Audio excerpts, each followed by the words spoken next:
La 4G Patelma vous présente Nivavo. Les inscriptions pour la rentrée du second semestre sont ouvertes. Rapprochez-vous du CNAM Madagascar. Apprendre au CNAM change votre vie. Yes, oui CNAM. Nous le channel ni fin palalambavo.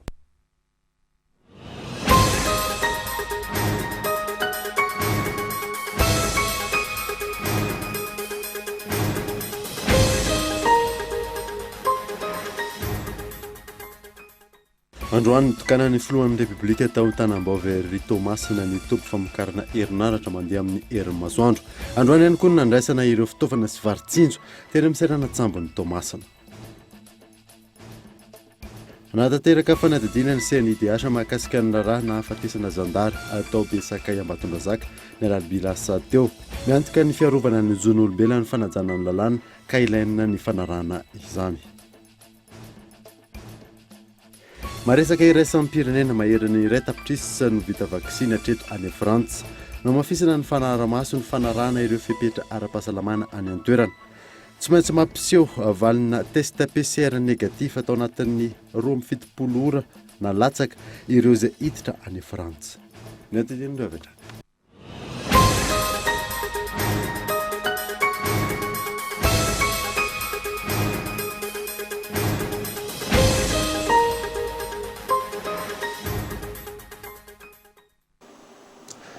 Salandro tompoko lahy sy tompoko vavy fotoana vaovao eto amin'ny Kultivika manasana anaraka izany hatramin'ny farany. Nanamboatsika ny vaovao dia androany tokanan'ny filohan'ny Republika tao Tanambao-Very Tomasina ny topo famokarana herinaratra mandeha amin'ny herin'ny masoandro. Androany ihany koa no nandraisana ireo fitaovana sy varitsinjo teny amin'ny serana tsambon'ny Tomasina miantarandriana eo. Atratra 20 megawatt ny herinaratra vokarin'ity tobo famokarana herinaratra mandeha amin'ny masoandro eto Tomasina ity anatin'ny roa taona. Tokantrano miisa 3,000 eo manana fandaniana amin'ny Antoniny no hisitraka herinaratra sahazazy amin'ny alalany. Androany no notokanana tao Tanambao-Very Tomasina ity tobo mamokatra herinaratra ity. Amin'izao dingana voalohany izao dia plaque solaire miisa 7,950 no efa amperinasa ny an-toerana.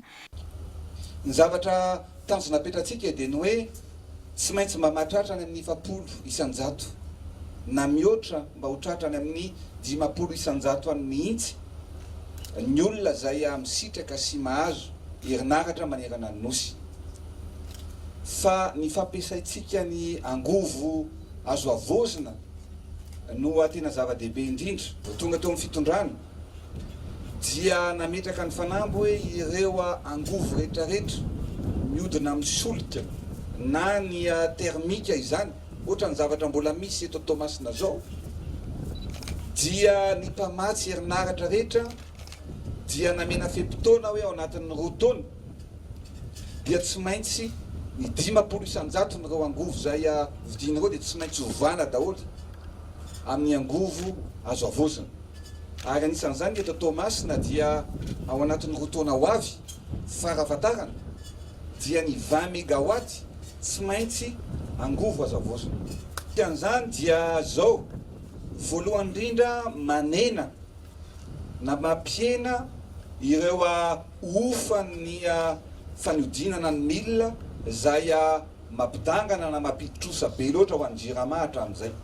Entitra ny filohan'ny Republika androany hanambarany fa tokony fanaraka amin'ny tolotra ihany koa ny vidin-jiro sy rano. Eo ihany ianao dia matoa DG.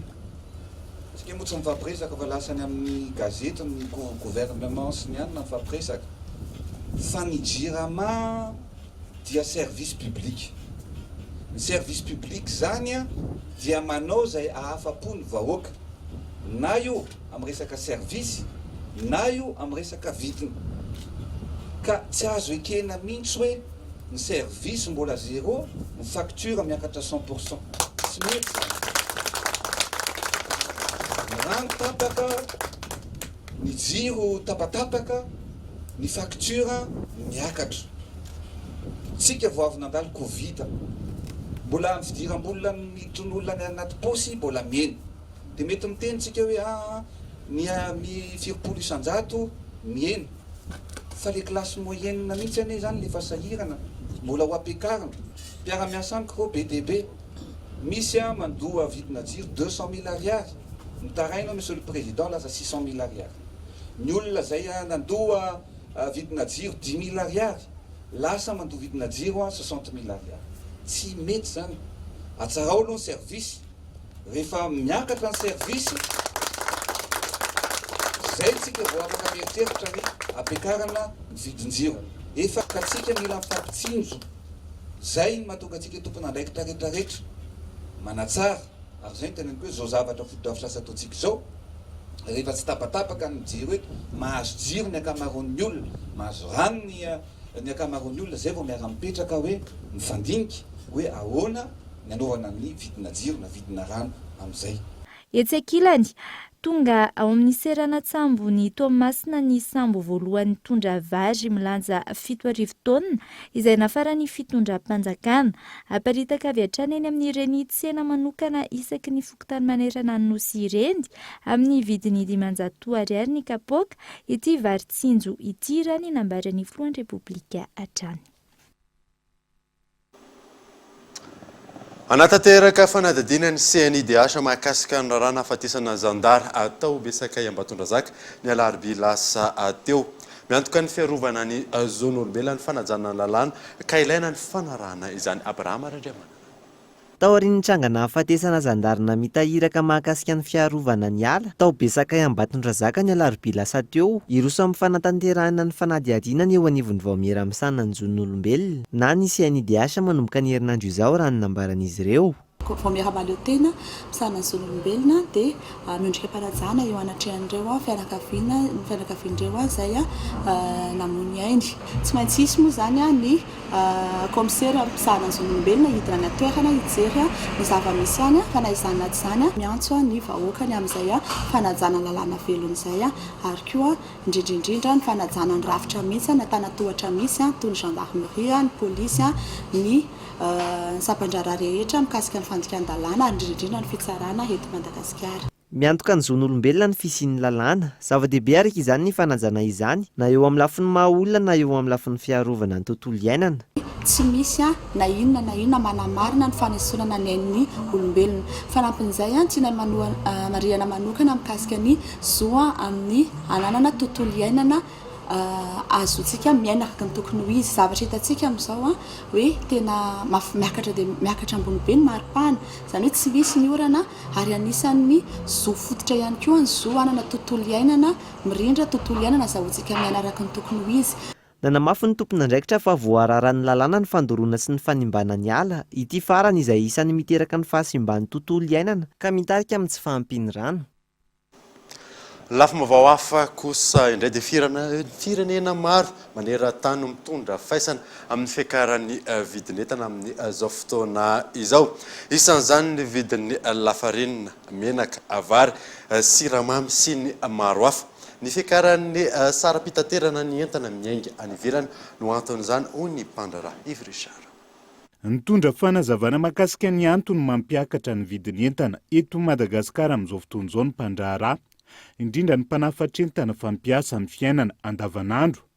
Ny toetra raha eo amin'ny sehatra iraisan'ny pirenena manoloana ny valinaretina Covid-19 no isan'ny namafisiny hatrany ho antony fiakaram-bidy.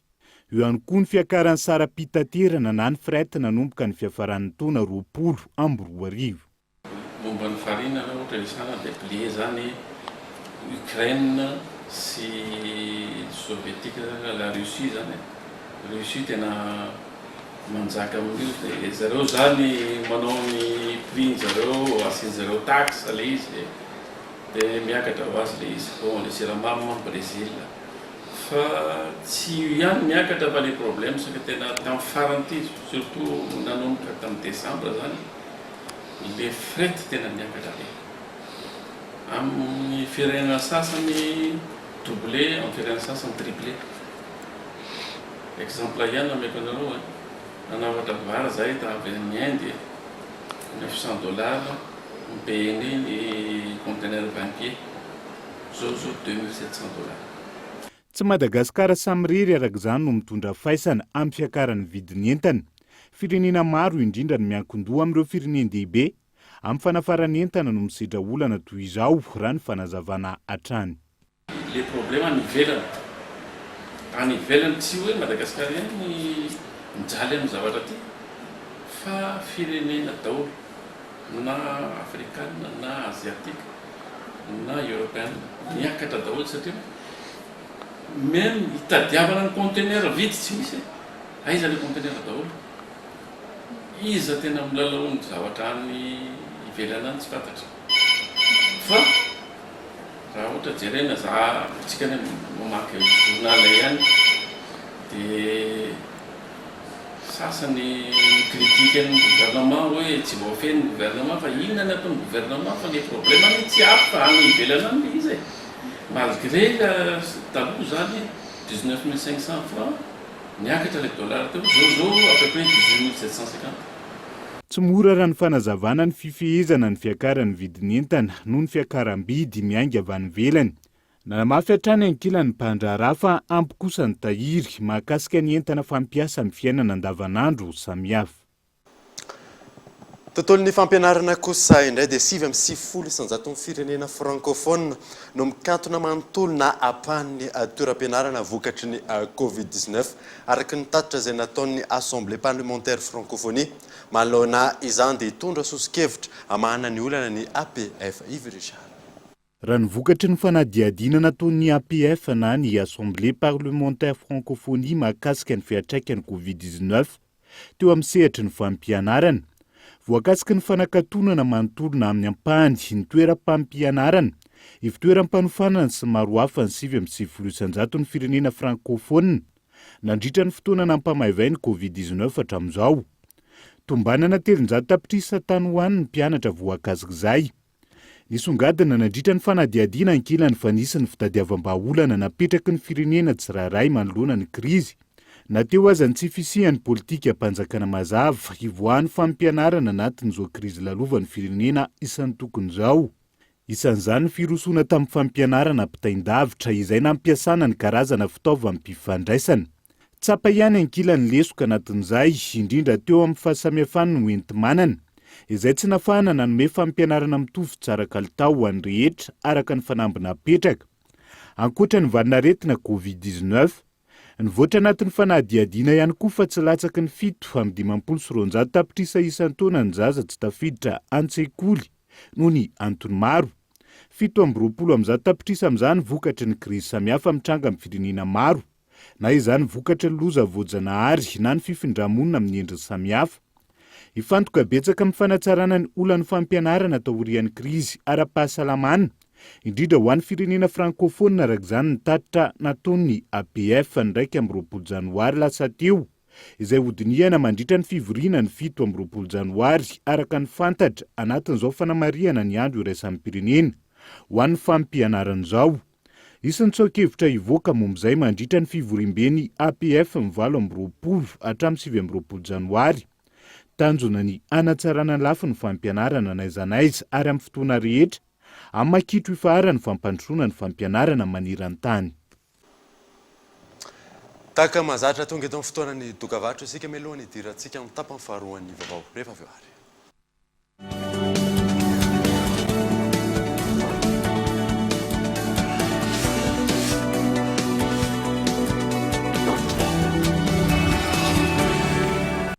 Moi, j'ai ma passion. En tant qu'étudiante, étudier à distance me permet aussi de réaliser d'autres activités. En termes de qualité ou de professionnalisme, je mise pour le CNAM. Nos diplômes sont sanctionnés par un diplôme d'État français de renommée internationale et est reconnu par la fonction publique. Je confirme les propos de notre administrateur général. Nos diplômés, nos ingénieurs occupent des situations prestigieuses liées à leur formation d'excellence. Les inscriptions pour la rentrée du second semestre sont ouvertes. Rapprochez-vous du CNAM Madagascar. Apprendre au CNAM change votre vie. Yes, oui CNAM.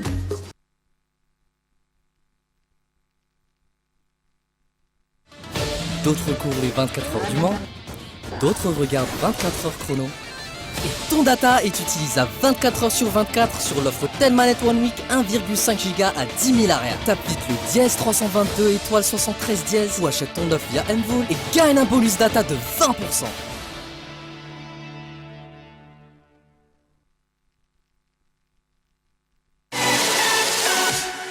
optimisation tarifaire amin'ny vidin-jiro izara sokajefatra ny vidin-jiro manomboka amin'ny janoary 1 ny tanjona dia ny anamorana ny tolotra eo anivon'ny jirama mba ho fampimirana miandalana ny saran'ny herinaratra ary ny edina amin'ny fandaniana meopapany arakaraky ny fandanianao no sokajy tokony ho fidinao ka manomboka izao raha toka mampiasa fahitalavitra kely iray fahitalavitra plasma iray cuisinière 4 feux avec four iray karazana fitaovana fikarakarana sakafo robot mixeur sy ny sisa iray famanana rano chauffe-eau iray solosaina iray aspirateur iray projecteur led iray machine à laver iray vata fampangatsiahana 200 litatra iray rice cooker iray radio iray ianao amin'ny ankapobeny ka mihoatra lavitra ny 300 kWh ny fandanianao isam-bolana dia tarif confort na super confort no mety aminao raha mila fanazavana fanampiny manatony ireo masoivo jirama na atsony laharana maintso 3547 tsy dio ny page Facebook jirama official na ny tranon-kala www.jirama.mg sarobidiny angov ka tsy tsio jirama ny mpanjifa no lahara-pahamehana.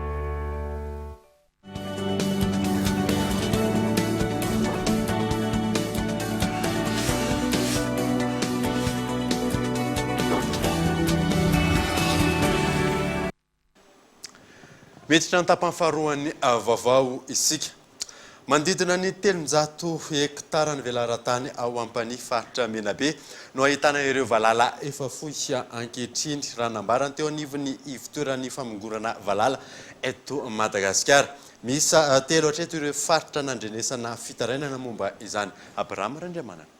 Faritra miisa 3 eto Madagasikara ankehitriny no nandrenesana fitarainana mikasika ny fisiana valala efa fohy raha nambarany ny ivitoeran'ny famongorana ny valala eto Madagasikara na ny FVM. Isan'izany ny faritra Menabe, Sakara ary ny any Ambovombe ho an'ny ao ampany distrikan'ny Mahabo faritra Menabe. Velaran-tany manodidina ny 300 hektara hatreto no nahitana ireo valala efa fohy. Misy manoloan'izany ny fandraisana andraikitra amin'ny famonoana azy ireo. Isorohana ny fianakizany ho andiany. Ampany any Menabe any amin'ny distrikan'ny Mahabo dia nisy tokoa io efa fohy zany ny kide zany dia ny kipanay mpamono valala zany efa namtoerana efa herinandro zay efa ao anatin'ny fandarofana zalahy ihany fa tsy de misy risque de manahoana satria zavatra vao manomboka vao kideza kely.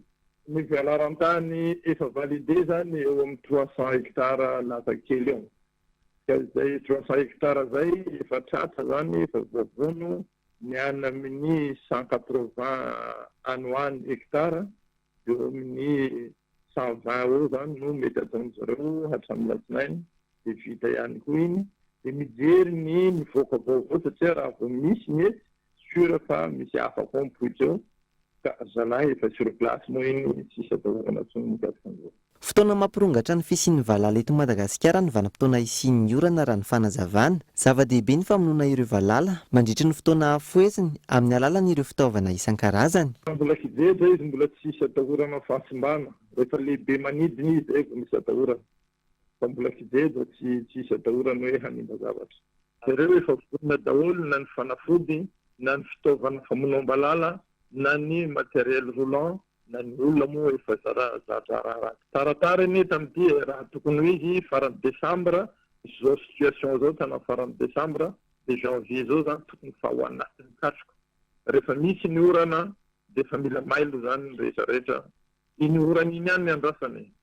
Rehefa tonga le izy dikan'izay fofoy ny kideja raha voafoy izy zavatra misy fotoana tsatsarana amin'ny hoe zao herinandro 10 andro izy de fa miova endrika dia ao anatin'izay zany mila vonoana aingana.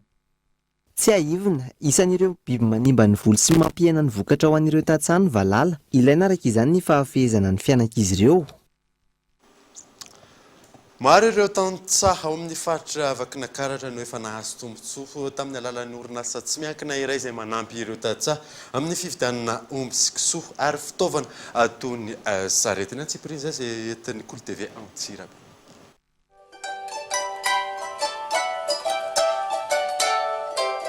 Anisan'ireo biby fiompy tsy afa-misaraka amin'ny tantsaha eny ambanivoly ny kisoa sy ny omby, indrindra eo amin'ny lafin'ny fambolena. Betsaka amin'ireo tantsaha nefa no tsy manana fahefa-mividiny mba hananana azy ireny, ka izany indrindra no antom-pisiany ity orinasa tsy miankina iray eto Antsirabe ity, izay efa nijoro nandritra ny 420 taona antsoina hoe zebu oversi sport. Manampy sy manohana ireo tantsaha no tena ataon'izy ireo amin'ny fividianana kisoa sy ny omby ary ara-pitaovana ihany koa. Tsy amin'ny alalan'ny lelavola nefa no entina hanampian'ireo tantsaha fa omby na kisoa avy hatrany araka ny safidin'izy ireo no omena azy ary mamerina izany tsikelikely. Tsy amin'ny alalan'ny lelavola zany fa omby mihitsy zany no omena ihany tantsaha, fa kosa ny tantsaha manana safidy izy amin'le omby. Indraindray mantsy ny tantsaha zany manana hoe volon'omby ohatr'izao ny tiako kokoa, ohatr'izao ny volon'omby manambona anay dia anjaran'zareo mihitsy zany misafidy hoe tia le omby mety aminay dia vidinay ho anazy iny omby iny. Ohatra ny famatsiana atao amin'ny zoby zay zany tsy maka antoka hoe trano na tany na ohatr'izany fa omby, iny omby iny ihany zany no ifanarahana, dia raha ohatra misy tsy fahafahana dia averina amin'ny zoby ny omby. Condition tena ilaina amin'ny tantsaha aloha zany dia hoe afaka mamerina an'le vola izy, satria mantsy raha tsy manana fahefana famerenana an'le vidin'ny omby izy dia lasa vesatra ho an'ny tantsaha indray le fanampiana ataonay. Manodidina ny 300 mahery eo zao ireo tantsaha no efa novatsiany ity orinasa ity omby sy kisoa. Anisan'izany izy mivady ireto izay mipetraka eto amin'ny Fokotany Ampatrima, distrika Antsirabe faharoa. Eo amin'ny 20 taona eo zay zany no tena nidirana tamin'ity zoba ty voalohany. Rehefa vita le kisoa tsara kely lahakely ohatrin'io zay zany no an'olona vidinay teto amin'ny tanàna teto, dia io no natondro andro zareo, dia io no nalainy sary siana, dia io no nefana. Rehefa aveo dia navadika omby vavy indray, dia nahazo sara kely vavy indray, dia amin'ile kitsotsotra reny moa le izy, dia aveo dia niezaka nanatsara ohatrany tsy dia misy olana loatra le izy, satria le izy zany raha ohatra omby vavy ohatr'izao dia zahana foana le izy ho tsara karakara sy hoe ihany dia izy ihany mamerina an'le izy fa tsy atao tsara fahana fotsiny izy dia araka izany dia maro ireo tantsaha eto Vakinankaratra no efa nisitraka tombotsoa tamin'ny alalan'ity orinasa tsy miankin iray ity, ary manana tanjona ihany koa izy ireo ny anaparitaka izany any amin'ireo faritra hafa eto Madagasikara. Ny tanjona manaraka ho an'ny orinasa zany dia hoa ivelabelatra kokoa amina faritra hafa, indrindraindrindra eto Madagasikara, dia mba azo famatsiana bebe kokoa ahafahantsika manampy ny tantsaha sasany.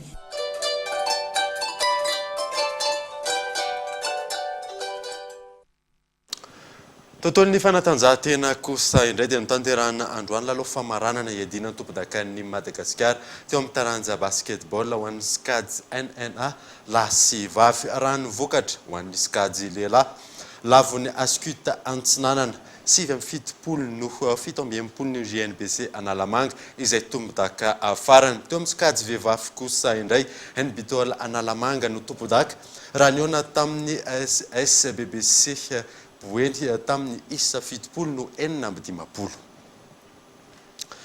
Izay vadiantsika maresaka iraisam-pirenena maherin'ny ray tapitrisa no vita vaksiny atreto any Frantsa no mafisina ny fanaramaso ireo fepetra ara-pahasalamana any antoerana tsy maintsy mampiseho valina test PCR negatif tao anatin'ny 27 orana latsaka ireo izay hiditra any Frantsa fanadina. Manoloana ny iainy sy ny troisième vague ny Covid-19 any Frantsa, namafisina avokoa ny fanarahamaso ny fanarahana ny fepetra ara-pahasalamana rehetra. Tsy maintsy mampiseho valina test PCR negatif avokoa ohatra ireo avy amin'ny firenena hafa hiditra ny antoerana. Ankoatra izay, atokana mihiboka mandritry ny 7 andro izy ireo ary mbola misy ny fitiliana faharotony saina. Amin'izao fotoan'izao mahery ny 7 isan'andro ny tratran'ity ivelana aretin'ity any antoerana. Tsy mbola fantatra mazava raha toka hisy ny fiboan'ny fahatelony, nanomboka ny fiandohan'ny volana janoary ity ny couvre-feu no namafisina. Nambaran'ny ministry ny fahasalamana ny antoerana kosa fa raha toka tsy midina ny tahan'ny tratran'ny Covid-19 amin'ny herinandro, andray fepetra entitra ny governemanta, isan'izany ny fiverenana amin'ny fiboana. Isan'ny stratégie napetraka ihany koa ny fanafainganana ny fanaovam-baksiny. Atreto, mahery ny indray tapitrisa no vita vaksiny any Frantsa. dia izay mamarina vaovao tamin'ity androany ity ankasitrahany ianao anaraka izany soafa tsara dolo tompoko.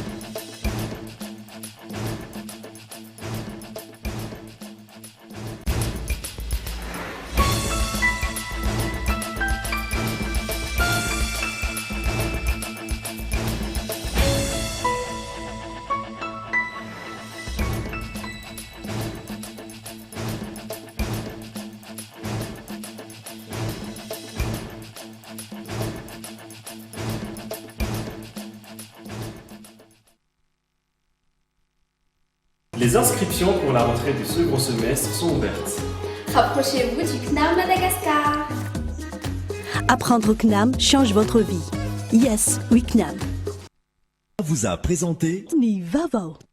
La 4G by Telma vous a présenté Ni Vavo.